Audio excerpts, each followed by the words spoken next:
Everyone. Yeah. Thanks so much for the invitation to speak. Yeah, this talk will be about various models of constant time quantum computation. And these are models of computation where the computation on the device takes time that's independent of the system size. And it's quite a fascinating problem to try to understand the computational power and limitations of these various models. And so this talk will be essentially a bunch of different stories about different models, and we'll see how many we get through, but hopefully you'll be convinced that these models are quite interesting to think about theoretically. So the first model that I'll talk about is something that most people here should be familiar with, which are constant depth quantum circuits with single and 2 qubit gates. And in complexity speak, we call this model QNC0, and this is after the analogous classical circuit model NC0. And we all know that this circuit model is a very useful model of constant time computation in the NISQ era, because the machines that people have been building, they can perform single and 2 qubit gates. Due to noise, you can only run them for a small number of layers. And so, we'd like to study them, and people have done so over the last 20 or so years. And we know a lot about them. So, for example, we know that QNC0 circuits can be quite powerful. For example, they can generate probability distributions that are classically hard to sample under plausible complexity assumptions. On the other hand, we also know that these circuits are quite weak in many other ways. So, for example, we know that they cannot generate states or distributions with long-range correlations, such as the cat state. And this is because of simple light cone and Lieb-Robinson type arguments, right? Constant depth circuits with only local interactions cannot generate correlations fast enough. So this is something that, I think we're all very familiar with. But what I'd like to do is to consider models of constant time quantum computation that are augmented with operations that can act on many qubits simultaneously. Such models seem to get around these light cone or Lieb-Robinson bounds, so it's interesting to think about what they might be capable of. And this has motivated people to come up with a bunch of different models. The one that people are probably most familiar with today and it's most experimentally relevant, are these circuits with intermediate measurements and feed-forward operations. Like in the middle of the circuit, so in addition to your single and 2 qubit unitary gates, you're allowed to perform mid-circuit measurements and on single sites, and based on the measurement outcomes, do some simple classical post-processing and use that to control which gates you perform in future layers. I'll use the term dynamic circuits to refer to this. I think this is a bit of like marketing lingo, but I like the term because it's short and easier to say than intermediate measurements and feed forward. Another model is that of constant depth circuits that are completely unitary. There are no measurements allowed, but you allow many qubit gates, such as many qubit Toffleys or many qubit CZs. Yeah, Dory?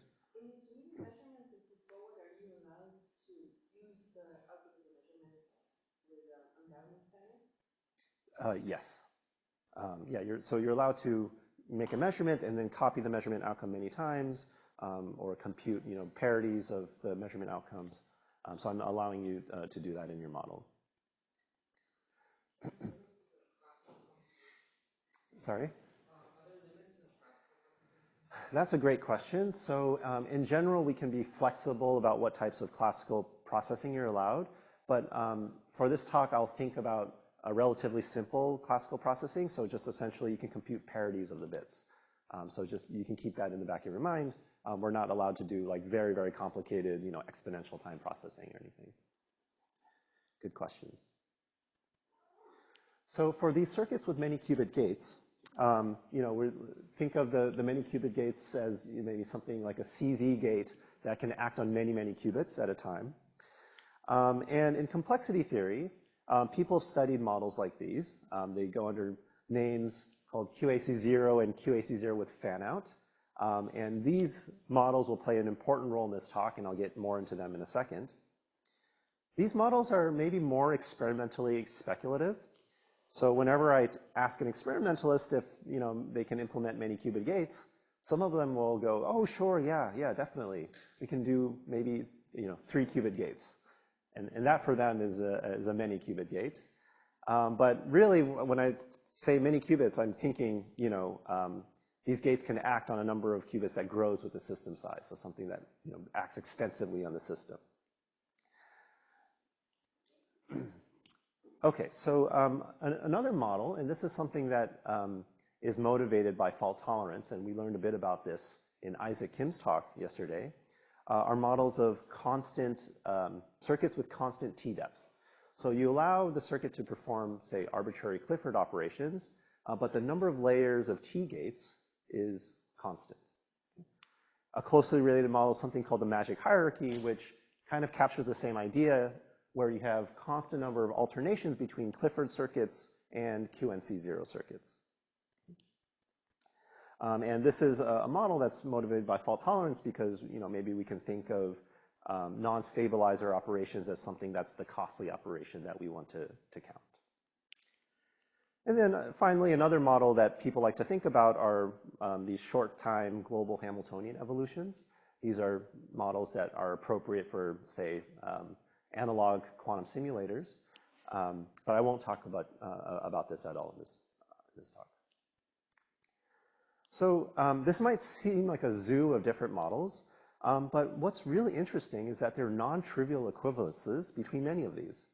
So for example, if you can implement a computation efficiently using a constant number of t layers, or something with constant t depth, then you can also implement it efficiently in this dynamic circuit model with constantly many rounds of intermediate measurements and feed forward. And vice versa, it goes the other way. And here I'm using this assumption that I'm thinking of simple classical processing like parity processing. So, there's non-trivial equivalences between this. What I'll do right now is I'll dive into one of these models specifically. Yes?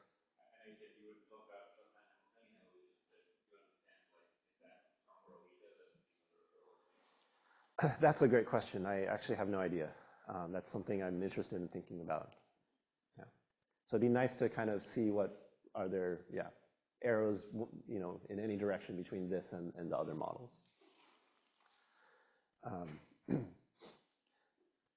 Okay, so let me talk about these two models, QAC0 and QAC0 with fan out. So, just notice that there's a little subscript F to denote fan out here, so pay attention to that. So these are models, again, with circuits with many qubit gates. All the gates are unitary. And this model is actually quite old. It was devised in 1999 by Chris Moore. And one of the reasons he was motivated to come up with these models is because he wanted to study, what is the power of shallow circuits augmented with many qubit gates. And he also wanted to find these specific models because they're a quantum analog to a classical circuit model called AC0. I'm not going to say exactly what this is, but maybe the important thing to know about it is that classical complexity theorists care a lot about AC0. And one of the most important results in classical complexity theory is this proof that AC0, which is a model of constant depth classical computation with many bit operations, cannot compute the parity function. And this was very important because it's actually quite non-trivial to prove and developed a lot of interesting mathematical techniques. And so Chris Moore thought it would be a nice idea to explore what's a quantum analog of this. You can ask, is parity computable by quantum AC0? And this is still an open question. We don't know.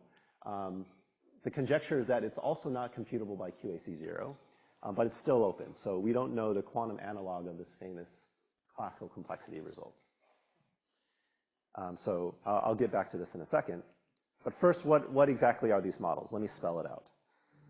So QAC0, without the subscript F, it's constant depth circuits with arbitrary single qubit gates. and you allow many qubit Toffoli gates. So these are gates that are controlled on many qubits, and it only flips the target qubit if all the control bits are 1. Okay? So think of it's like a C0, but you just have many, many controls. All right, so that's QAC0. QAC0 with fan-out is the same thing, except we use a different multi-qubit gate, and we're going to use fan-out gates, hence the subscript F. And the fan-out gate acts differently. You have a single control bit, but you fan out to many target bits. So it's essentially copying, an input bit in the standard basis and fanning it out to many, many target qubits. Okay. So these are two different models of constant depth circuits with many qubit operations, and it might seem kind of arbitrary, like why do we pick these two? And one thing we know is that the fan-out gate is at least as powerful as a Toffoli gate. So if you have fan-out gates, you can always simulate Toffoli gates. So what that means is QAC0 is, as a model, is contained in QAC0 with fan-out. And connected to this long-standing question of whether parity is in QAC0, it's equivalent to actually whether these two circuit classes are the same. Okay, we don't know. Okay, so these are the QAC0 fan-out. And now let me just mention that we actually know that there's an equivalence with these dynamic circuits. So again, in this model, we now only have single and 2 qubit gates. We allow these intermediate measurements and classical post-processing. And a theorem that is known is that constant depth dynamic circuits with parity post-processing are equivalent to these QAC0 circuits with fan-out. And this theorem seems to be very well known to certain groups of people and not known at all to other groups of people, so I thought I'd advertise this. So it's a combination of folklore and somewhat written down in a bunch of papers. But yes?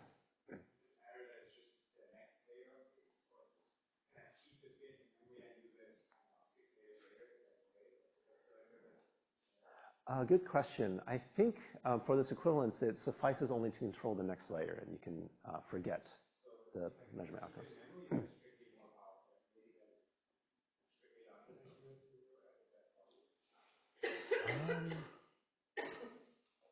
So I'm not 100% certain about this, but I think if you can keep it in memory, but you still only restrict to, like, say, parity post-processing, then it doesn't change the model.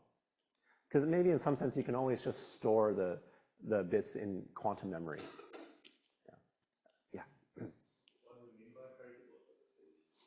So what I mean by that is when you control gates in the next layer, the way you control them is it just depends on the parity of your measurement outcomes. Was there other questions? So one reason I really like this theorem is because, it's just very useful to know that these models are equivalent. And sometimes when you're coming up with an algorithm in one model, it might be quite tricky, but it becomes much easier to think about if you switch to another model. And I'll give an illustration of this very soon. Okay, so I've introduced a bunch of models. Now let me give you some illustrations of how these models can be quite powerful. So I mentioned that QAC0 with fan-out contains parity, or is equivalent to computing parity. And that's because of this simple identity, which is that the parity gate, like if you have a bunch of bits and you want to compute its parity coherently, that's just the same as taking the fan-out gate and conjugating it with Hadamard's. So this tells you that parity is in QAC0 with fan-out, and that's why the question of whether parity is in QAC0 without fan-out, it's just, it's equivalent to whether Toffoli gates can simulate fan-out gates. And again, this is an open question. But actually, fan-out can compute many more things as well. And so there's this really nice paper from 2006 by Hoyer and Schmalik, whose title is Quantum Fan-Out is Powerful. And not only can you compute parity, but the fan-out gate can be used to compute all these, what seem to be pretty complicated functions from a constant depth computation point of view. Like you can compute arithmetic mod q, you can compute the majority function, threshold functions, you can sort, you can do all sorts of arithmetic, you can do phase estimation, the quantum Fourier transform in constant depth with fan-out. So this gate is actually quite powerful. It's quite remarkable in that aspect.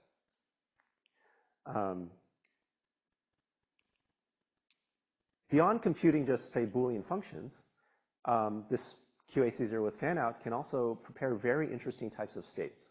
So globally entangled states can be prepared in this model.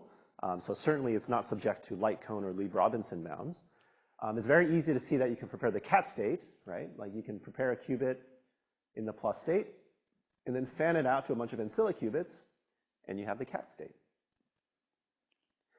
Slightly less trivial to see is you can prepare things like the toric code or any stabilizer code in constant depth with fan-out. And even less trivial than this, there's an interesting results by Isaac Kim and Sergei Bravi and others, as well as some folks from Harvard, that you can prepare certain types of non-abelian anyons in constant depth. So for example, the quantum double model with solvable groups. Actually, I want to point out that, sort of just connecting to what I was mentioning about these equivalences, the fact that these states can be prepared in constant depth was first noticed or proved for dynamic circuits with parity processing. But the protocols or algorithms for preparing these states, especially these non-abelian anyons, look quite complicated. But when you translate it over to the fan-out model, these algorithms sort of, I think, look conceptually cleaner and easier to reason about. So let me sort of give you a quick, sort of sneak peek at how you might use fan-out to prepare these interesting types of states. So here's a recipe for preparing any stabilizer state you like, which includes the toric code and others, with fan-out. So the first thing I'm going to observe is that every C0 circuit, so this is just a circuit composing only of C0 gates, can be parallelized to depth 3 and n ancillas using fan-out. So how do we do this? Well, you first recognize that a C0 circuit, it's just a classical computation, right? And it gives rise to a invertible linear transformation on the space of n-bit strings. So you can represent it as some matrix M acting on n by n matrix. So as an example, suppose that your C0 circuit gives rise to this invertible transformation M. Here's going to be the way that I parallelize it using fan-out. So this M means that essentially you're taking your input bits and computing various parities of them. And so what I'll do using the fan-out gate is I'll just compute those corresponding parities into the ancilla qubits. So I'll just look at the rows of M and just kind of have the targets follow where the ones are in this matrix. So I compute the parities into these ancillas, and then I'll uncompute the parities using the inverse of this matrix. So here's the matrix inverse. I'll use fan-out again. And the point here is that these blocks can be done all in one layer, right? Because all of these fan-outs commute with each other. Similarly here, like when I compute this inverse, I can compute all the fan-outs in one layer. And then finally, I'll swap these wires. And so in the end, I start with X. I compute this linear transformation M times X, which implements this C0 circuit. Okay, so you're sort of sneaked in the fact that with commuting gates, you allow them to just be operating on the same. that's true, yeah. That's sort of swept under the rug slightly. So you can ask, okay, how exactly do you apply these fan-out gates in parallel? Because some of them share the same targets, and there's an additional trick using fan-out gates to parallelize those. Yeah, that's true. So you can actually avoid this and still get quantum depth? In constant depth, yeah. So Such that every qubit participates only in one fan-in gate? that's right. Yeah, in every layer. Yeah, that's correct. Yeah, so yeah, I guess I'm sweeping something on the rug. I use slightly more in qubits, but you can parallelize these fan-out gates. Okay, so you can parallelize these, C0 gates, which if you just wrote it in the standard 2-qubit gate notation, like these circuits could be quite deep, but you can flatten them out to a constant number of layers. And then finally, you use the fact that every Clifford gate has a normal form. There are probably more efficient ways of doing this, but at least we know that every Clifford circuit can be written as a bunch of these layers where you have layers of Hadamards, which is a single layer. You have a C0 circuit, a layer of phase gates, so on and so forth. And if we know that you can parallelize every C0 circuit to constant depth, then this whole thing is constant depth. Okay. So that's how you can compare, the highly entangled states, these stabilizer states in the QAC0 with fan-out model. Okay, let me turn to the next story, which is another illustration of how these models can be powerful. So I'll talk about random unitaries in QAC0. Random unitaries are really interesting from a whole bunch of different perspectives, like from the quantum information perspective, benchmarking, quantum supremacy, quantum cryptography. And there's several different notions of random unitaries. A well-known one is unitary T-designs, which are efficient ensembles of unitaries that are indistinguishable from Har-random if you only make up to T queries. There's also cryptographic pseudo-random unitaries, which these unitaries are indistinguishable from Har-random from the point of view of any polynomial time quantum algorithm. One thing we can show is that both of these types of random or pseudo-random unitaries can actually be also implemented efficiently in polynomial size in the QAC0 model. And I want to point out that there's no fan-out subscript here, so you only need these Toffoli gates, this weaker Toffoli gates.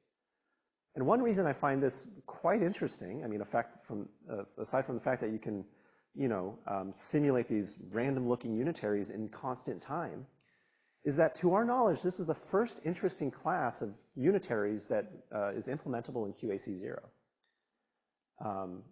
The prevailing conjecture is that QAC0 is quite a weak circuit class. You can't compute parity.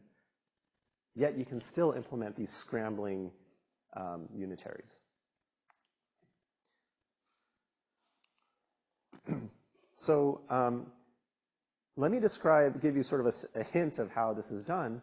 I'll describe how you implement random unitaries in the fan-out models, because it's just easier to describe.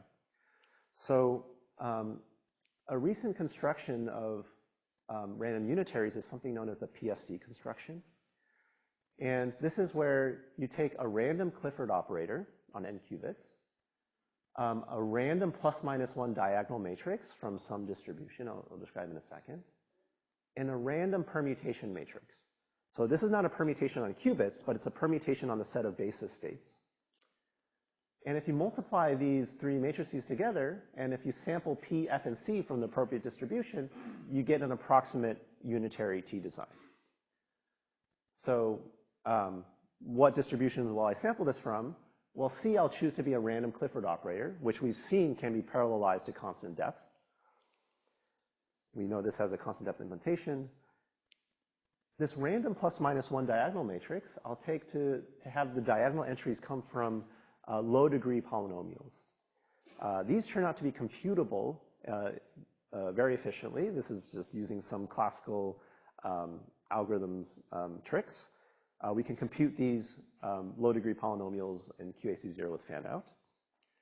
And similarly, these permutations can, if you use something called a Luby-Rakoff type construction from cryptography, you can also implement these in very low depth. So you put this all together, and the PFC construction is actually implementable in constant depth with fan-out.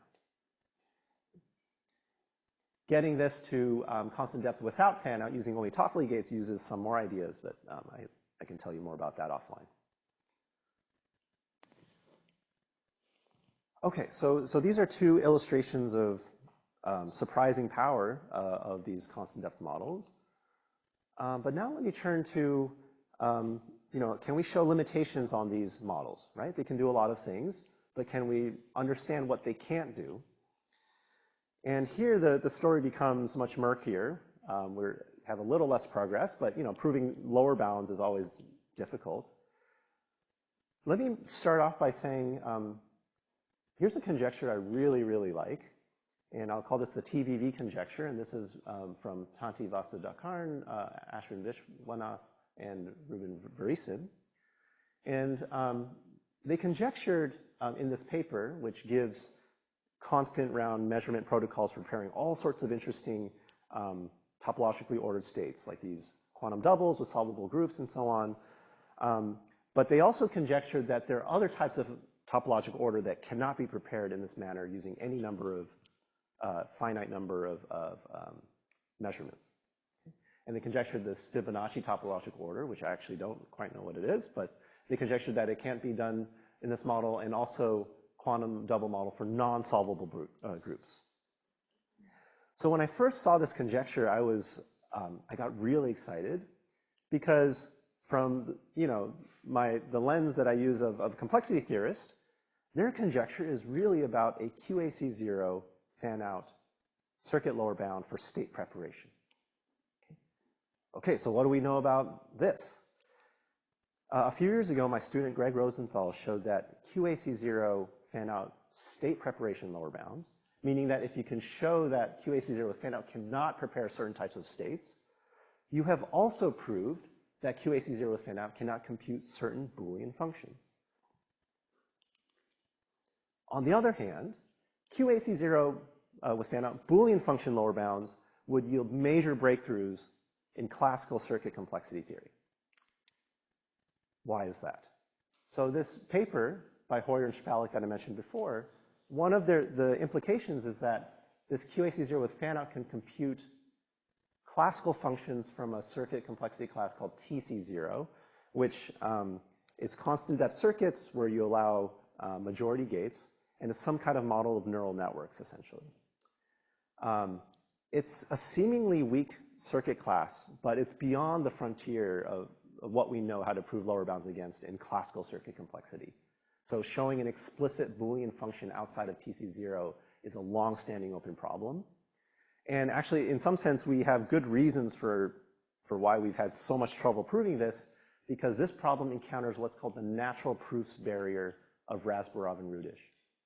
And this natural proofs barrier, if you haven't heard of it, it's kind of the complexity theorist's explanation for why we haven't proved P versus NP yet.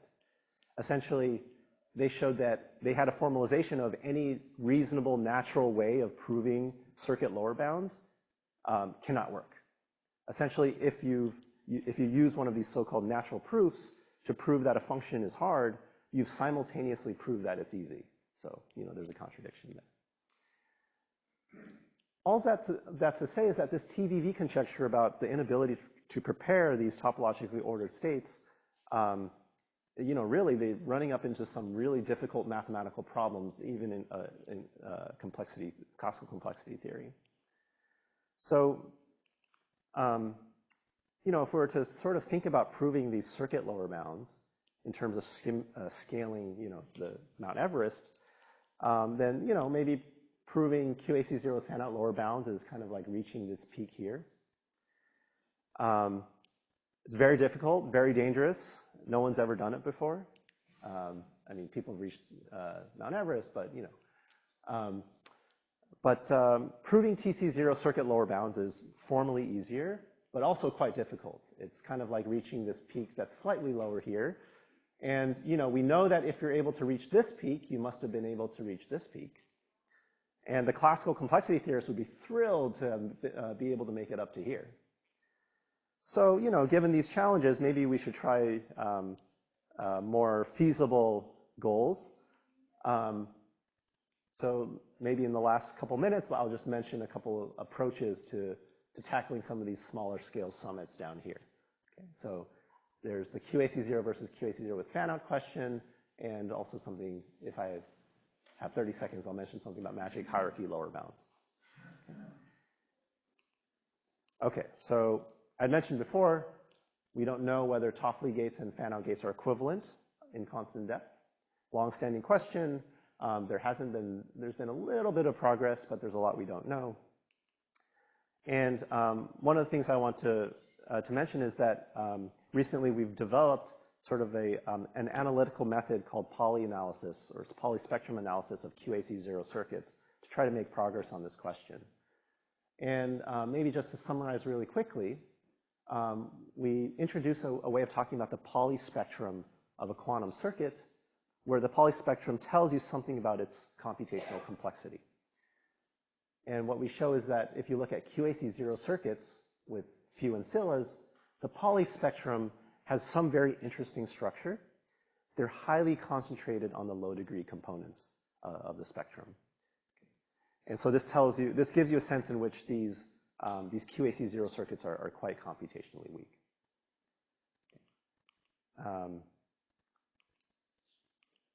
Let me just show you the precise theorem that we have.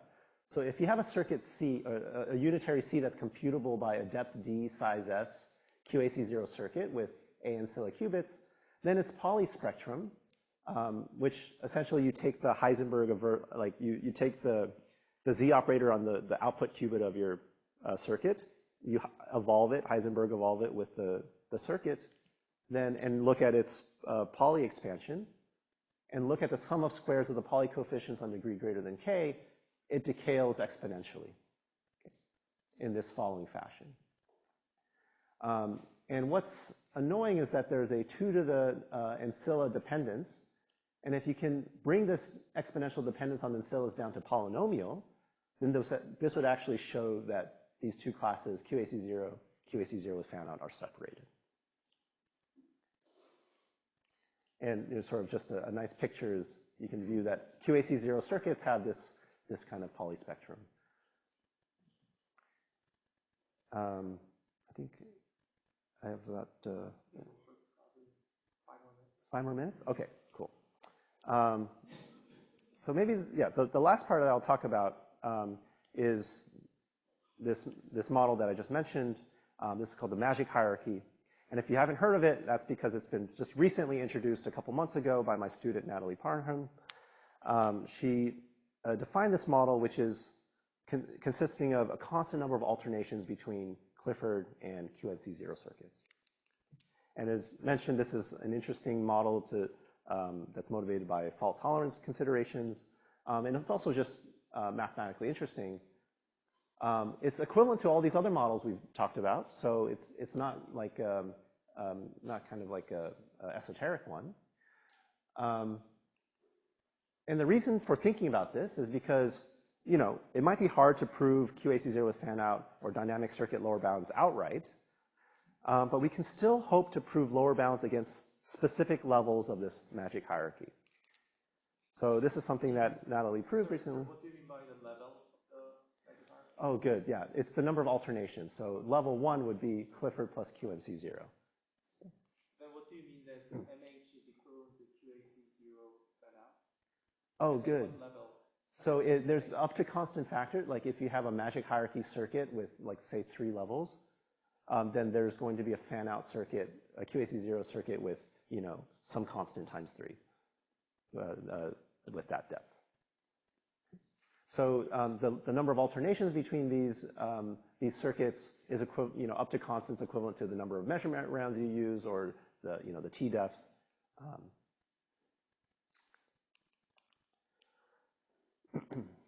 So Natalie was able to show that some very interesting states cannot be prepared even by the first level of this magic hierarchy. So for example, like the biased cat state, where you have a cat state, but the amplitudes of all zeros and all ones are not equal, not 50-50, but could be different. This state cannot be prepared. I mean, it's certainly not a Clifford state, but she showed that even if you're allowed to process the state with a QNC0 circuit, you still cannot prepare the biased cat state, the W state, or the find the Kitaev history state, or any state within a code space of dimension that's not a power of 2. Okay, so all of these different types of states are more complicated than this, And you can ask, like, are they in any level of the magic hierarchy? And that we don't, actually for something like the W state, I think we know is in the magic hierarchy. Like you can prepare it with a constant number of levels, but some of these other states, it's unclear. Okay, so that brings me to the end of my talk. So as a summary, I told you a bunch of stories. I told you about there's a bunch of different types of models of constant time quantum computation. There's non-trivial equivalences between them. There's some ways in which these models are powerful. They can compute very complicated functions, prepare complicated globally entangled states, implement random unitaries. But there's other ways in which we believe that these models are weak. So for example, we think that they can't prepare, say, the Fibonacci topological order state, and so on. So with that, here's some open questions that I really like, and happy to talk about them, and happy to take questions now. Thanks.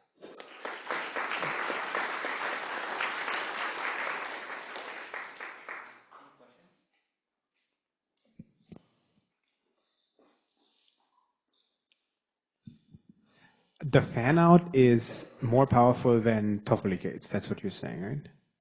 It's at least as powerful. So we know that with fan out, you can build a Toffoli gate or simulate the Toffoli gate. But isn't the Toffoli gate a non-Clifford gate? And fan out is just CXs? Sorry. When I say Toffoli gate, I mean like generalized Toffoli. So it has many controls. Yes. And the fan out gate is you have one control but many target qubits. Yes. Still, I would think that the fan out is just the basic product of control X, like control X1, control X2, control X3, control X4. That's right. So it's just a product of Cliffords. That's and right. the Toffoli, if I just have, let's say 3, it's a non-Clifford gate, no? That's right. So, wait, so then I can't make the Toffoli just from fan out, no? Oh, so you mean like using Solovey-Kitaev or something, or? Well. so you can simulate it, but the depth will blow up. Yeah. Well, okay, maybe give some other people a chance to ask a question, but maybe we can chat. Yeah. Yeah, it's not obvious. Yeah. Okay. I have a question about the Pauli spectrum. So if you is it able to like spread a single Pauli to a non-local Pauli using the fan-out gate? Good. So in the Pauli analysis, yeah, sorry I went through it kind of quickly, but we're talking about QAC0 circuits, so there's no fan-out. What you have are these many qubit Toffoli gates, and these indeed do spread a single Pauli to like a linear combination of many Paulis. But this, so you can't argue just based on like locality arguments or light cone arguments that one qubit doesn't affect another. But somehow the belief is that even with these like long range or these like spreading gates, you still can't get two qubits to be correlated that strongly. Mm-hmm. Thanks. I have another question about the first level of the magic hierarchy. Like, you said that the W states cannot be prepared in this hierarchy. So, what if you like put the QNC0 in the front and followed by a Clifford? Oh, great question. So you can think about a different model where you start off with a QNC0 circuit, which allow T gates and so on, followed by Clifford. There you can prepare the bias cat state. As for the W state, I'm not sure. Yeah, it's not obvious to me. Okay, thanks. Yeah. I have a question. So it's an exact solvable group quantum double. Can you prepare it with magic hierarchy of level 1 or 2? Oh, it depends on the group. So, I mean, certainly if you have a solvable group, then certainly you can prepare it in some constant number of levels of the magic hierarchy, just through like these equivalences with Above level, at or above level 3, since you say it's equivalent to QACF. Yeah, I mean, there's some constant. I don't know the constant factors off the top of my head, but if you're asking if it's concretely in level 1 or level 2, that I don't know. Okay. So Sometimes, I mean, often constant depth circuits are thought of as very useful because of the error behavior. But you're talking about different models in which the errors spread very quickly. So are there advantages in terms of coping with errors? For these constant time models,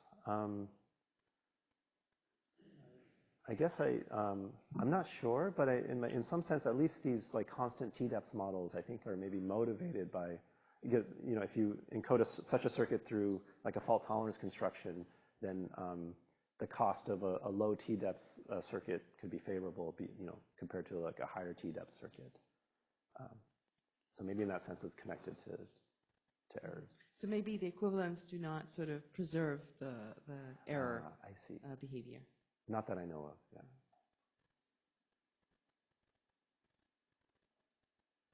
So here, I thought you assumed no error in this entire computation, isn't it? Or Yeah, so in what I've talked about, it's all error-free.